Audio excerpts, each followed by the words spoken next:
महिलेसाठी आमदार संतोष बांगर ठरले देवदूत। ससेवाडी नरसीफाटा येथील यास्मीन मोईन शेख या मुस्लिम महिलेवर आमदार संतोष बांगर साहेब यांच्या प्रयत्नातून मुंबईत झाले यशस्वी उपचार। हिंगोली निरंजन बाबा चौक हिंगोली येथील रहिवासी असलेले शेख मुनीर व आबेदा बी शेख या मोलमजुरी करून गुजराण करणाऱ्या मुस्लिम कुटुंबाची मुलगी असलेली यास्मीन हिच्या मेंदूत गाठ झाल्याचे निदान झाल्यावर हातावर पोट असणाऱ्या शेख कुटुंबियांवर दुःखाचा डोंगर कोसळला। क्षणभर त्यांना काही सुचले नाही। आधीच गरिबी, त्यात मेंदूचा आजार, लाखो रुपयांचा खर्च, नाही तर प्राणही गमवावे लागणार। अशा संकटाच्या वेळी शेख कुटुंबियांसमोर फक्त एकच चेहरा आला, तो म्हणजे देवदूत आमदार श्री संतोषदादा बांगर। त्यांनी लगेच ही गोष्ट गरजू लोकांची मनाभावातून मदत करणाऱ्या देवदूत आमदार श्री संतोषदादा बांगर यांच्या कानावर टाकली।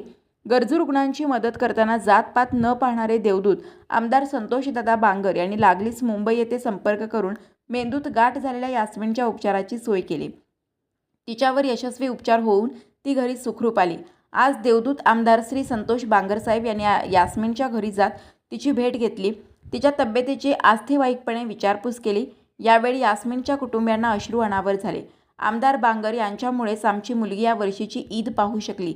साहेबांनी आमची मदत केली नसती तर आम्ही आमच्या मुलीला जिवंत देखील पाहू शकलो नसतो, अशा शब्दात आपल्या भावना व्यक्त केल्या।